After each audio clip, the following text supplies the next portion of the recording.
देखिए, योगी आदित्यनाथ ने अपने दूसरे टर्म में कुर्सी संभालते ही एक बहुत बड़ी बात कही थी कि वो माफिया को मिट्टी में मिला देंगे। इस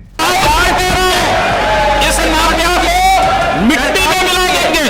सरकार के जरिए ये माफिया है, इनको मिट्टी में मिलाने का काम करेंगे। और इसके बाद वो हुआ जो पूरे के पूरे देश ने देखा।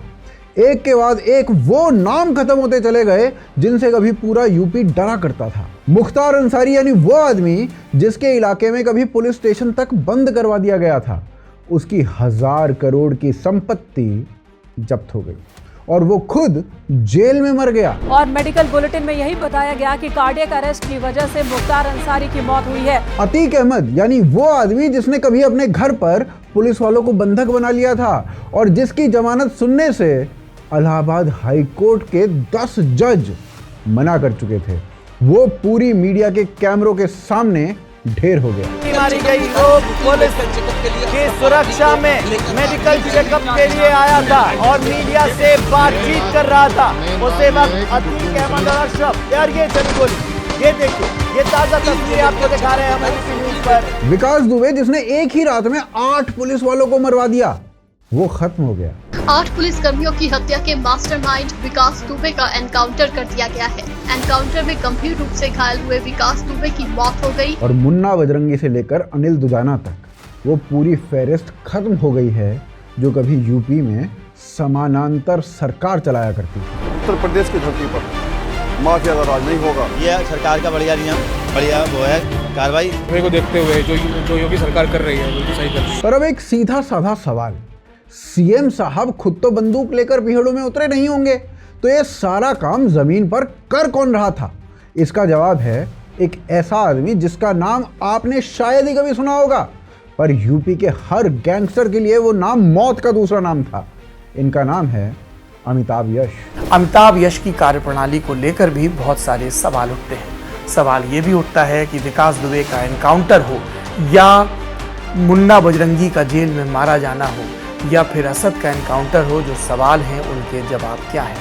इनको मैं सलाह दूंगा कि यूपी पुलिस और यूपी शासन की जो जीरो अपराध के प्रति जीरो टॉलरेंस की नीति है उसको टेस्ट ना करें। विकास दुबे का खात्मा इन्हीं की निगरानी में हुआ। अतीक के बेटे असद को इन्हीं की टीम ने घेरा, अनिल दुजाना को इन्हीं की टीम ने खत्म कर दिया और चंबल के बीहड़ों में दशकों से राज कर रहे डकैतों का सफाया भी इन्होंने ही किया।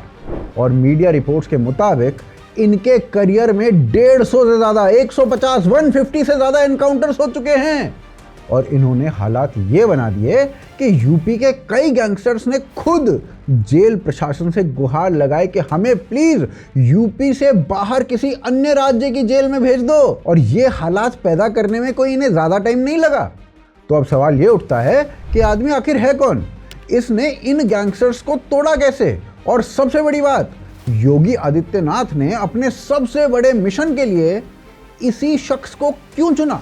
आइए जानते हैं।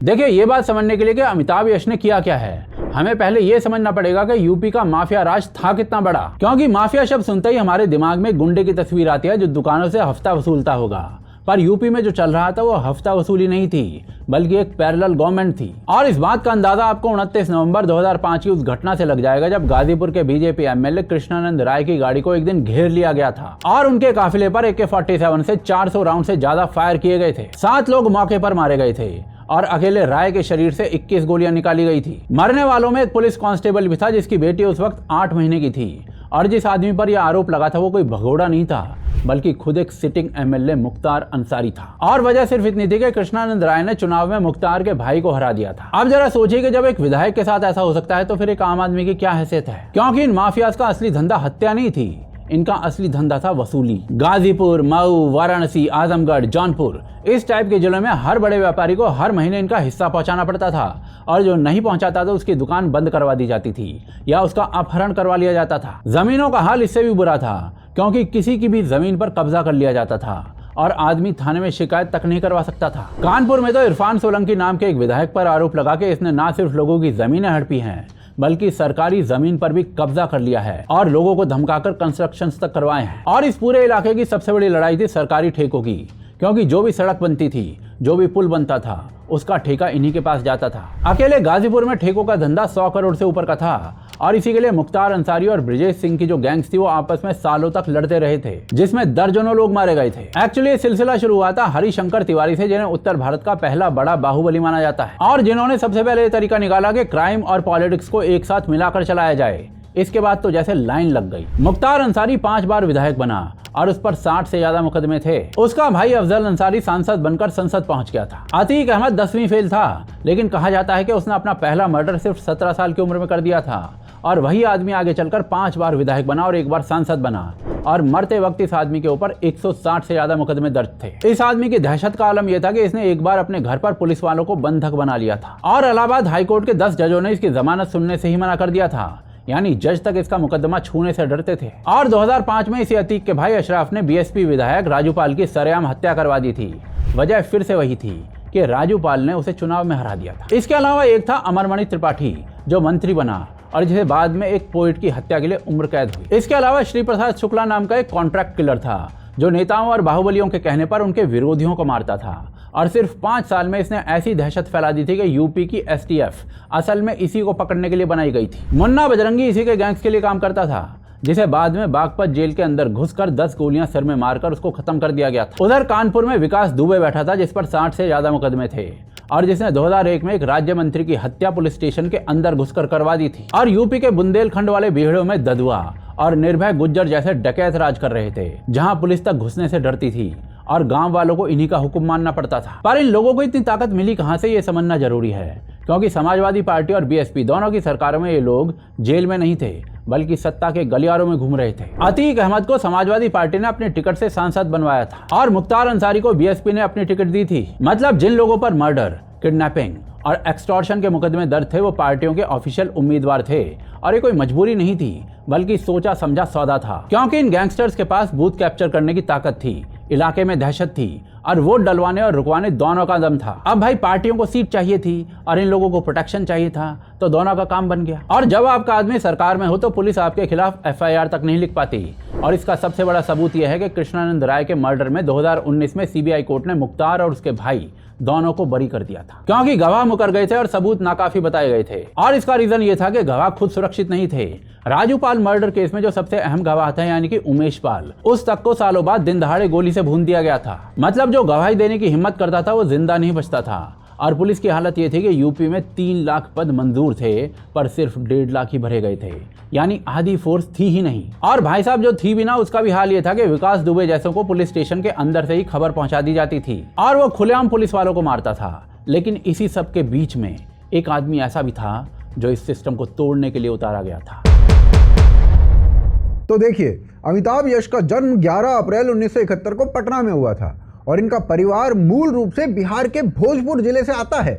इनके घर में पुलिस कोई नई चीज नहीं थी, क्योंकि इनके पिता राम यश सिंह खुद बिहार काडर के आईपीएस ऑफिसर थे और डीआईजी के पद से कभी वो रिटायर हुए थे। और इनके पिताजी की जो तैनाती थी वो ऐसे ऐसे इलाकों में रही है जो उस वक्त बिहार में सबसे खतरनाक माने जाते थे, जैसे वेस्ट चंपारण, ईस्ट चंपारण और जहानाबाद, जहां जातीय हिंसा और नरसंहार बहुत आम सी बात थी। मतलब जो काम आगे चलकर बेटे ने यूपी में किया, उसकी शुरुआत घर से हो चुकी थी। अमिताभ यश की शुरुआती पढ़ाई पटना में हुई थी, फिर ये दिल्ली आए और सेंट स्टीफेंस कॉलेज से ग्रेजुएशन किया और उसके बाद आईआईटी कानपुर से इन्होंने केमिस्ट्री में मास्टर्स की। अब ये आदमी आईआईटी कानपुर से निकलकर किसी भी बड़ी कंपनी में आराम से नौकरी कर सकता था या फिर विदेश जाकर रिसर्च भी कर सकता था, पर इन्होंने यूपीएससी दिया, आईपीएस को चुना और यूपी काडर मांगा, यानी उस राज्य को चुना जो उस वक्त देश के सबसे बदनाम राज्यों में से एक था। 1996 में ये आईपीएस बने और उसके बाद इनकी पोस्टिंग उन्हीं जिलों में होती चली गई जो सबसे मुश्किल माने जाते थे, जैसे संत कबीर नगर, बाराबंकी, महाराजगंज, हरदोई, सहारनपुर, सीतापुर, बुलंदशहर, नोएडा और कानपुर। इस लिस्ट को देखकर ही समझ में आ जाता है कि जहां कहीं भी दंगा या अपराध बेकाबू हो जाता, वहां इनको भेज दिया जाता। पर इनकी जो असली कहानी है ना, वो 2007 से शुरू होती है, जब इन्हें यूपी एसटीएफ में भेज दिया गया। अब एसटीएफ यानी स्पेशल टास्क फोर्स, ये वो यूनिट होती है जो आम पुलिस का काम नहीं करती, बल्कि सिर्फ उन बड़े अपराधियों के पीछे लगाई जाती है जिन्हें आम पुलिस पकड़ नहीं पाती। और यहाँ पर आते ही इन्हें वो काम मिला जिसे लोग नामुमकिन मानते थे, यानी बुंदेलखंड के बीहड़ों से डकैतों का सफाया। अब ये बीहड़ क्या होते हैं, चलो पहले ये समझ लेते हैं, क्योंकि यहीं पर इस काम की सबसे बड़ी मुश्किल छुपी हुई थी। तो बीहड़ बेसिकली सैकड़ों किलोमीटर तक फैली हुई ऐसी टूटी फूटी जमीन होती है जहां गहरी खाइयां, घने जंगल, ना सड़क है, ना मोबाइल नेटवर्क है, और ना ही ये पता चलता है कि यहाँ कौन छुपा बैठा है। लेकिन डकैतों को वहाँ का चप्पा चप्पा पता होता था, जबकि पुलिस के लिए वो जगह पूरी तरीके से अनजान हुआ करती थी। ऊपर से आसपास के गांव वाले इन्हीं के लिए मुखबरी करते थे, यानी डकैतों के लिए मुखबरी करते थे, क्योंकि जो पुलिस का साथ देता उसका पूरा परिवार खत्म कर दिया जाता। उस टाइम पर इन बीहड़ों का सबसे बड़ा नाम हुआ करता था ददुआ, जिसकी दहशत इतनी ज्यादा थी कि उस पूरे इलाके में चुनाव तक इसकी मर्जी से लड़े जाते थे। फिर दूसरा बड़ा नाम था ठोकिया, जो उसी गैंग से निकला था, और अमिताभ यश ने इन्हें पकड़ने के लिए वो किया जो शायद कोई नहीं करता। ये अपने आराम वाले दफ्तर में बैठकर आदेश नहीं दे रहे थे, बल्कि अपनी टीम के साथ महीनों तक इन्हीं जंगलों में डटे रहे, वहीं खाया, वहीं सोए, और कॉम्बिंग ऑपरेशन तक वहीं से चलाते रहे। और आखिर में ददुआ और ठोकिया दोनों को खत्म कर दिया गया। पर असली परीक्षा 2017 के बाद शुरू होती है, जब योगी आदित्यनाथ की सरकार बन जाती है और उन्होंने साफ कह दिया कि बुंदेलखंड को डकैतों से पूरी तरीके से मुक्त करना है। उस वक्त वहां पर एक बहुत बड़ा नाम बचा हुआ था, गौरी यादव, जिसे बुंदेलखंड का आखिरी डकैत कहा जाता था, और जिस पर सरकार ने इनाम को बढ़ाकर 5 लाख का कर दिया था। ऑपरेशन गौरी शुरू होता है और इस पूरे ऑपरेशन की जिम्मेदारी अमिताभ यश को दे दी जाती है। मतलब जब नई सरकार को अपना सबसे मुश्किल काम करवाना था तो उसने पूरे यूपी पुलिस में से इसी आदमी को चुना था, और 2021 में गौरी यादव को चित्रकूट के जंगलों में घेर कर मार दिया गया। गौरी यादव के खात्मे के बाद ही जो बीहड़ थे पहली बार डकैतों से पूरी तरीके से खाली हो पाए, और ये जो काम इन्होंने किया, इस काम की कीमत या कहें प्राइज वो भी दिया गया, क्योंकि खुद सीएम योगी के कहने पर डीजीपी ने अमिताभ यश को और इनकी पूरी टीम को 3-3 लाख रुपए और एक पिस्टल देकर सम्मानित किया। और ये जो साइटेशन था ना, ये खुद सीएम के हस्ताक्षर से गया था। इसके बाद योगी गवर्नमेंट में इनका कद लगातार बढ़ता चला गया। 2021 में ये एडीजी बने, फिर एसटीएफ के चीफ बनाए गए, और आज इनके पास यूपी के एडीजी लॉ एंड ऑर्डर इसका भी चार्ज है, यानी पूरे राज्य की कानून व्यवस्था इन्हीं के हाथ में है। पर अब सवाल ये उठता है कि इन्होंने इतने कम सालों में इतने बड़े गैंगस्टर्स का सफाया कैसे कर दिया। देखिए इनका असली तरीका या फिर वर्किंग स्टाइल समझने के लिए बिकारू वाला केस देखिए। 2 जुलाई 2020 की रात कानपुर के बिकारू गांव में पुलिस की एक टीम विकास दुबे को गिरफ्तार करने पहुंची थी, पर वहां पहुंचते ही उनको घेर लिया गया, बिजली काट दी गई, गली में जेसीबी खड़ी करके रास्ता बंद कर दिया गया, और फिर छतों से गोलियां बरसने लग गई। 8 पुलिस वाले वहीं मारे गए। और सबसे शर्मनाक बात यह निकली कि दुबे को इस रेड की खबर पहले से ही मिल चुकी थी, और खबर उसी थाने से गई थी जहां से उसको गिरफ्तार करने के लिए पुलिस की टीम निकली थी। मतलब पुलिस के अपने ही लोग उसके लिए काम कर रहे थे। और उसके बाद अमिताभ यश ने कानपुर में ही डेरा डाल दिया और 3000 पुलिस वालों को इस ऑपरेशन में लगा दिया। पर इन्होंने दुबे को सीधे पकड़ने की कोशिश नहीं की, बल्कि पहले उसका पूरा नेटवर्क काटना शुरू किया। उसके 3 खास आदमी फरीदाबाद से पकड़े गए, क्योंकि वहां एक होटल में कमरा लेने की कोशिश कर रहे थे, तो उनकी सीसीटीवी फुटेज सामने आ गई। फिर एक एक करके उसके गुर्गे मारे जाने लगे या फिर पकड़े गए, जिसमें उसका सबसे करीबी शूटर अमर दुबे भी शामिल था। मतलब उसके छुपने की जगह खत्म, पैसा खत्म और साथी खत्म। और जब आदमी हर तरफ से घिर जाता है तो उसके पास कोई रास्ता नहीं बचता, और दुबे के साथ भी यही हो गया। 8 दिन तक भागने के बाद यह आदमी यूपी से निकलकर मध्य प्रदेश के उज्जैन पहुंच गया और वहां महाकाल मंदिर में दर्शन करने चला गया। और इसके बाद इसने खुद गार्ड को अपना नाम बता दिया कि मैं विकास दुबे हूं, कानपुर वाला। अब भाई साहब सवाल यह है कि जो आदमी 8 दिन से छुपकर भाग रहा था, वो अचानक से खुद अपना नाम क्यों बताने लग गया? क्योंकि उसको समझ आ चुका था कि अब बचने का कोई रास्ता नहीं है, और यूपी की एसटीएफ अगर उसे पकड़ लेगी तो उसका जिंदा बचना मुश्किल है। इसीलिए उसने एमपी पुलिस के सामने खुद को पकड़वा दिया, ताकि वो एक दूसरे राज्य की हिरासत में सुरक्षित रहे। पर 10 जुलाई 2020 को जब उसे उज्जैन से कानपुर लाया जा रहा था, तो रास्ते में उसकी गाड़ी पलट गई, और पुलिस के मुताबिक उसने भागने की कोशिश की थी, जिसमें वो एनकाउंटर में मारा गया। यानी 8 पुलिस वालों की हत्या करने के बाद 8 दिन के अंदर उनका पूरा गैंग खत्म हो गया, और यही तरीका असद अहमद वाले केस में भी दिख गया। 24 फरवरी 2023 को प्रयागराज में उमेश पाल की उसके 2 सुरक्षा कर्मियों समेत दिन दहाड़े हत्या कर दी गई और यही उमेश पाल वो सबसे अहम गवाह थे जो राजू पाल मर्डर केस में गवाही दे सकते थे। इसके बाद अतीक अहमद के बेटे असद पर 5 लाख का इनाम रखा गया क्योंकि वो फरार हो गया था। और यहाँ भी एसटीएफ ने भागदौड़ नहीं की बल्कि हफ्तों तक उसकी हर लोकेशन, हर कॉल और हर मददगार को ट्रैक किया। इसके बाद 13 अप्रैल को पक्की खबर मिली कि असद और उसका साथी गुलाम झांसी के पास छुपे हुए हैं और इसके बाद 12 लोगों की एक एसटीएफ टीम वहां पर पहुंची और परीक्षा डैम के मोड़ से करीब 100 मीटर दूर दोनों मोटरसाइकिल पर दिख गए। उन्हें रुकने के लिए कहा गया पर वो एक तंग रास्ते से भाग निकले और इसके बाद हुए एनकाउंटर में दोनों मारे गए। मतलब जिस आदमी को पूरे देश का मीडिया ढूंढ रहा था उसे 48 दिन में ढूंढ लिया गया और ऐसे लोगों की लिस्ट बहुत लंबी है। अनिल दुजाना जिस पर 62 मुकदमे थे और जो पश्चिमी यूपी का सबसे बड़ा नाम था, वो मेरठ में घेर कर खत्म कर दिया गया। उमेश पाल हत्याकांड में शामिल एक शूटर को अलग अलग शहरों में ढूंढकर निपटाया गया। टिंकू कपाला से लेकर उस्मान चौधरी तक वो हर नाम जिसके सामने पूरा इलाका कांपता था, एक एक करके खत्म होते चले गए। पर अमिताभ कांत का काम जो है ना, सिर्फ एनकाउंटर्स तक सीमित नहीं था और यही बात ज्यादातर लोग नहीं जानते हैं क्योंकि इनका सबसे बड़ा हमला इन गैंगस्टर्स की जेब पर हुआ था। मुख्तार अंसारी और उसके साथियों की सैकड़ों करोड़ की संपत्ति जब्त की गई। उसके अवैध निर्माण को बुलडोजर से गिरा दिया गया और उसके सारे धंधे बंद करवा दिए गए क्योंकि इन गैंगस्टर्स की असली ताकत बंदूक नहीं थी बल्कि पैसा था। जब तक पैसा था तब तक बड़े बड़े वकील थे, गवाहों को खरीदने की ताकत भी थी और नए लड़के भी गैंग में आते रहते थे। और जिस दिन पैसा खत्म हुआ गैंग अपने आप बिखर गया। साथ ही साथ सरकार ने ऑपरेशन कन्विक्शन चलाया जिसके तहत सालों से लटके पड़े मुकदमे दोबारा से खोले गए और तेजी से सुनवाई की गई। और इसका नतीजा ये निकला कि जो गवाह पहले डर के मारे मुकर जाते थे वो अब अदालत में आकर गवाही देने लग गए क्योंकि अब उनको पता था कि जिससे वो डरते थे वो या तो जेल में है या फिर इस दुनिया में ही नहीं है। और इसीलिए मुख्तार अंसारी को अपनी जिंदगी के आखिरी सालों में एक के बाद एक कई मामलों में सजा हुई, जबकि इससे पहले 30 सालों में उस पर एक भी मुकदमा साबित नहीं हो पाया था। तो भाई साहब, अमिताभ कांत ने पूरा गेम 3 तरफ से तोड़ा। ऊपर से सरगनाओं को खत्म किया, बीच में से इनका पैसा काटा और नीचे से वो डर खत्म किया जिनकी वजह से कोई गवाही देने नहीं आता था। और यही वजह है कि आज यूपी में वो नाम बचे ही नहीं है जो कभी पूरे राज्य पर राज किया करते थे। और आज अमिताभ कांत के करियर में ओवरऑल 150 से ज्यादा एनकाउंटर्स दर्ज हैं। तो अब देखो, सवाल ये उठता है कि इस पूरी लड़ाई का जमीन पर क्या असर हुआ और इसका जवाब आंकड़ों में साफ दिखाई दे जाता है। एनसीआरबी की 2024 की रिपोर्ट के मुताबिक देश का जो एवरेज क्राइम रेट है ना, वो 252 है, जबकि यूपी का क्राइम रेट 180 है। यानी देश की सबसे बड़ी आबादी वाला राज्य है और वहां क्राइम रेट नेशनल एवरेज से 28% कम है।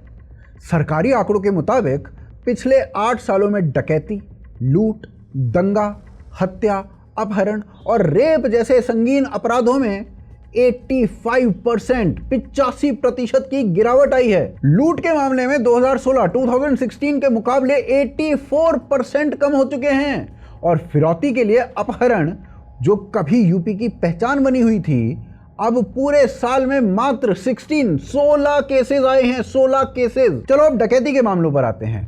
डकैती में 3792 केसेस दर्ज हुए हैं पूरे देश में। 3792 cases in the whole country, जिनमें से यूपी का हिस्सा सिर्फ 73 है। अब चलो ये जो क्राइम रेट घटा है ना, इसकी वजह समझ लेते हैं। 2017 से अब तक, यानी 2017 से अब तक 68 बड़े माफिया और उनके 1500 साथियों पर मुकदमे दर्ज हुए।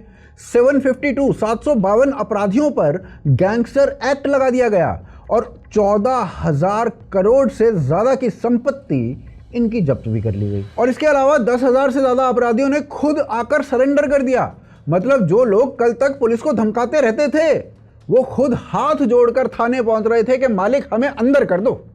और इसका सीधा असर यूपी की इकोनॉमी में पड़ रहा था, क्योंकि कोई भी कंपनी उस राज्य में पैसा नहीं लगाती जहां फैक्ट्री लगाने के बाद हर महीने रंगदारी देनी पड़ जाए। और आज हालात ये हैं कि यूपी को करीब 34 लाख करोड़ रुपए के इन्वेस्टमेंट प्रपोजल मिल चुके हैं। पर अब वो बात भी कह देते हैं जो कहनी बहुत जरूरी है।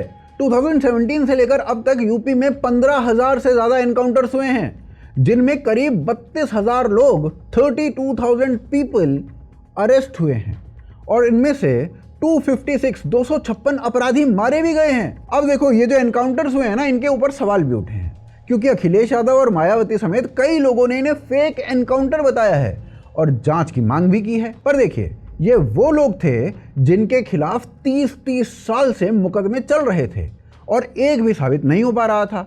क्योंकि हर गवाह या तो मुकर जाता था या फिर मार दिया जाता था। और यही इस पूरी कहानी की सबसे बड़ी सीख है, क्योंकि असली सवाल ये नहीं है कि एनकाउंटर सही था या गलत, असली सवाल ये है कि नौबत यहाँ तक आई ही क्यों। अगर हमारी अदालतें समय पर फैसला सुना पाती, अगर गवाहों को सुरक्षा मिल पाती और अगर पुलिस पर राजनीतिक दबाव नहीं होता तो शायद कभी भी एसटीएफ की ये ज़रूरत तो नहीं पड़ती। और फिर सबसे बड़ी बात, ये नौबत आई ही इसलिए क्योंकि पार्टियों ने इन्हीं अपराधियों को अपनी टिकट दे देकर विधायक, यहाँ तक कि सांसद भी बना दिया। लेकिन वो सिस्टम आज भी पूरी तरीके से खत्म नहीं हुआ है। एसोसिएशन फॉर डेमोक्रेटिक रिफॉर्म्स इसके आंकड़े बताते हैं कि आज भी देश की संसद और विधानसभाओं में बड़ी संख्या में ऐसे लोग बैठे हुए हैं जिन पर संगीन मुकदमे दर्ज हैं। मतलब माफिया राज की शाखाएं काट दी गई, पर जड़ अभी भी बाकी है। कुल मिलाकर बात यह है कि अमिताभ यश जैसे ऑफिसर्स ने वो काम कर दिखाया जो लगभग नामुमकिन माना जाता था। पर असली जीत अभी भी नहीं हुई है। असली जीत तब होगी जब कोर्ट भी अपना काम बढ़िया तरीके से कर पाएगी। बाकी आप क्या सोचते हैं इस मुद्दे के बारे में, अमिताभ कांत जैसे ऑफिसर्स के बारे में? मुझे अपनी राय कमेंट्स में ज़रूर बताइए।